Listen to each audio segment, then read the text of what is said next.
Is my eye looking redder than it was before? Mm-mm. No.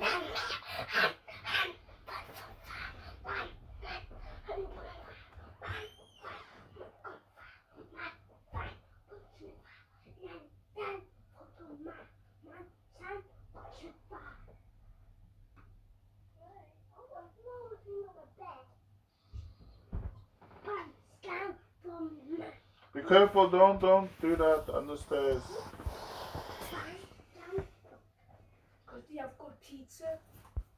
Who has good pizza? Oma's pizza. Come on. Be careful. Welcome to the training today. This is Audiobooks for Every Author. And my name's Derek Depker. I'm going to be walking you through way or whatever else it is. You're not having to I get just don't long want you to audience. The most involve sense in for the you in the and your pride situation. stuff. And Melody, simple enough that virtually anyone could do this What? process. And so the results were I got my main books out All in of audiobook Warrington is format. for the first Another time cool thing is I ended celebrating up getting paid pride. thousands of So there's dollars to do audiobooks parades and for stuff other like that. authors. So for a So period it's of gonna be time, I go, yeah, I'm just going the to offer this gays as everywhere dressed as up a in service. woman stuff and things And like that's that. not maybe the main thing that I'm here to teach you today. That said, if So you I'm learn how to telling do you, your own audiobooks, if that's something you the are whole of interested in doing, Warrington, they have a it is a parade potential and gig that you could offer and I think it's the make a first one potential they're extra having source of income if you're doing this as a here. service for other authors. And so results, this was as of like a couple months ago, over 20,119 sales of audiobooks from one distributor. That's not counting some other distributors and direct sales. So my question is, I want to see, are you in the right spot? Is this worth your time? If you could have potential extra sales, so you had more time to spend writing, maybe more time to spend with your family, more time to do the things that you enjoy, and audiobooks empowered you to do that. Maybe it's more about the impact that you're having and creating new fans, having someone say they love your books, getting those testimonials. People maybe even say you changed their life or you're their new favorite author. Would it be worth investing some energy into creating audiobooks? And if the answer is no, totally fine. You don't have to stick around.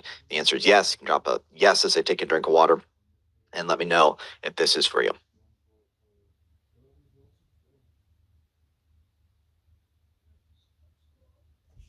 Yes, yes, yes, absolutely. Cool. And then I see some other comments here. Been in the music biz for 40 years. Awesome, Stacy. Great. And then I do see the questions coming in. Great questions. I do see a comment about the volume. Is my volume level good?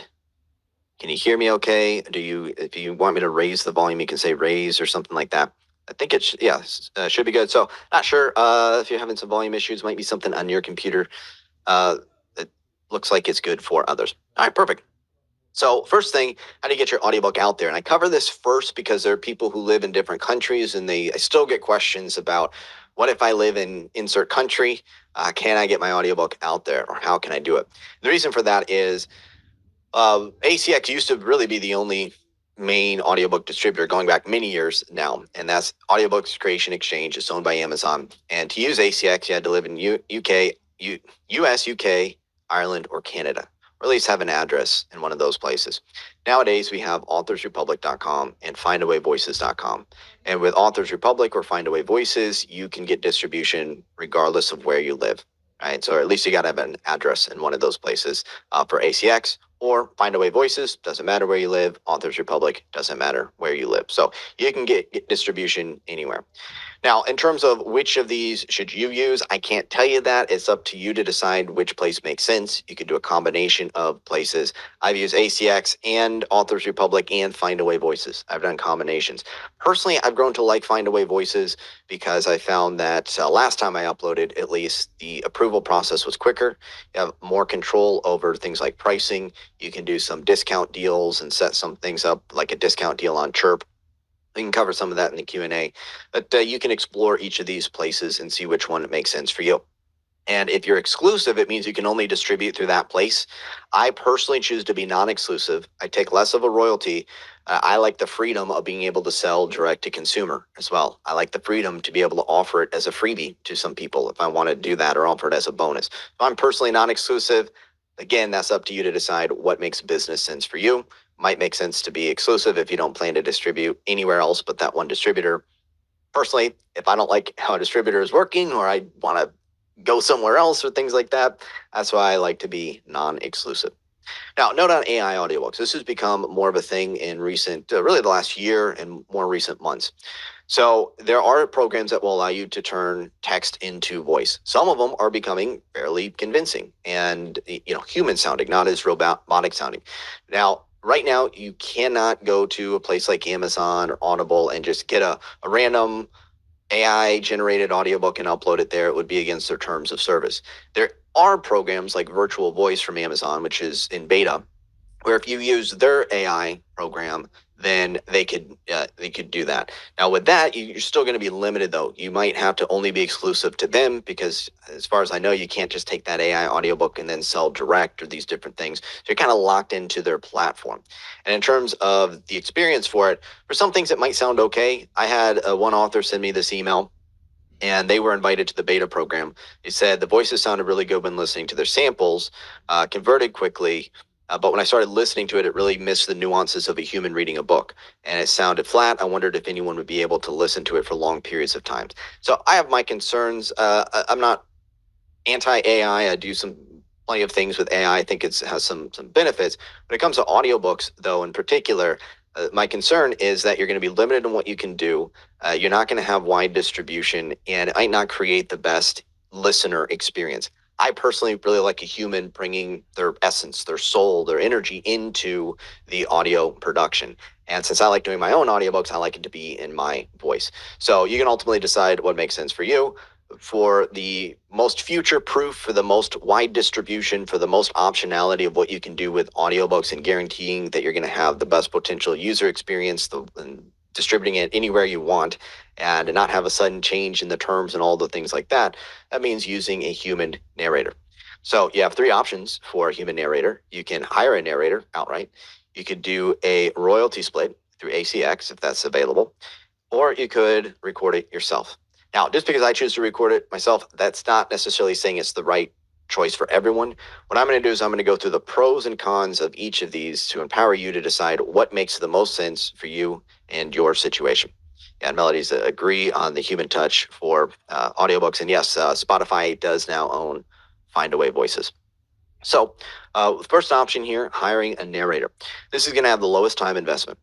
Now, there's still a bit of time invested in working with a narrator. So first off, unless you already know who you're going to hire, probably going to audition some different narrators. So the way this works is you would upload a portion of your book, maybe, a couple paragraphs, and you can have different narrators read that portion.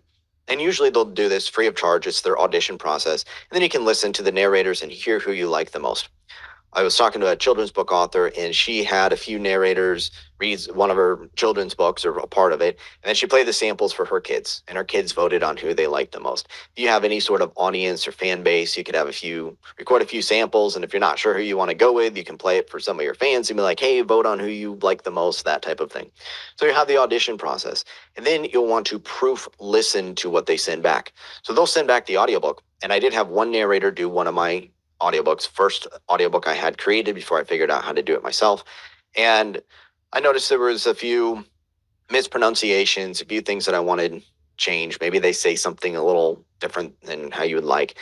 And so what you would do is then you would say, hey, in chapter 7 at 4 minutes and 32 seconds, you said this, and it needs to be said like that. And here's where it is in the manuscript, right? So they'll make those updates and adjustments and then send it back.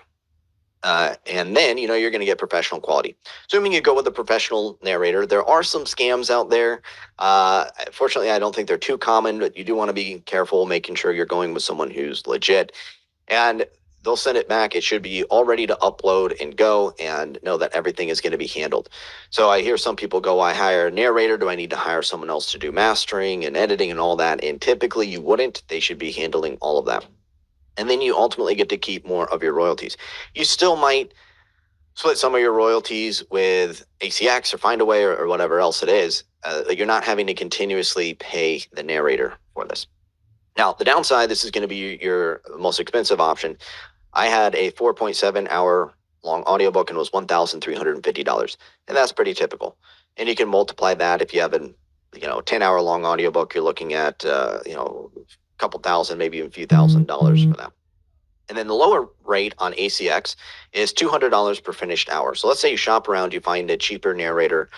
That would mean at $200 per finished hour, if you have a 5-hour long audiobook, when it was all done, that's approximately 46,500 words. That would be $1,000 for that production.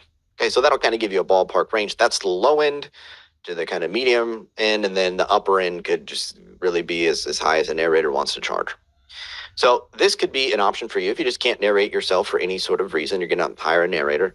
And if you already have books that are successful, this isn't a requirement to have books that are successful. It's more just a practical consideration. So I had an author who emailed me, and he was saying he had like 6 or 7 books. He turned 2 of them into audiobooks. And then he said he didn't have any money left over for marketing.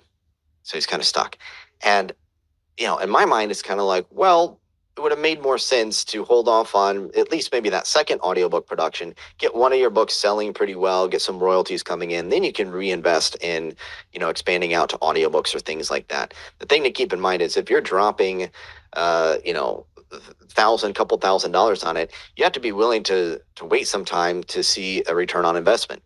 It's going to take a few weeks maybe for the audiobook to get done, another few weeks for it to even get approved, another month or 2 for it to even get royalties coming in.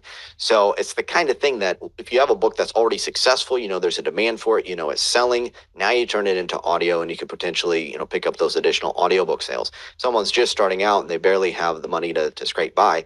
I wouldn't necessarily recommend dropping $1,350 like I did on an audiobook production or multiple thousands of dollars. I'd say, yes, audiobooks are great. Either consider one of the other options I'm about to cover, or, hold off a little bit on the audiobook production until you really get the ball rolling in terms of book sales.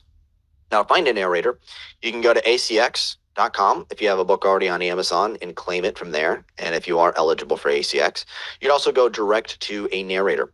So you can listen to samples on places like Audible or Amazon or the other audiobook sellers.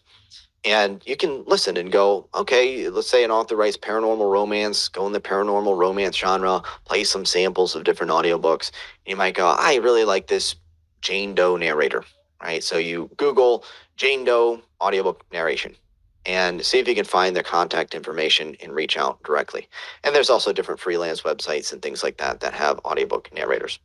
A couple narrators who told me they're available: Michael, bestvo at yandex.com, male narrator, and Blair at blairsiebert.com, female narrator. So I'll give it just a moment if you want to take any notes on this.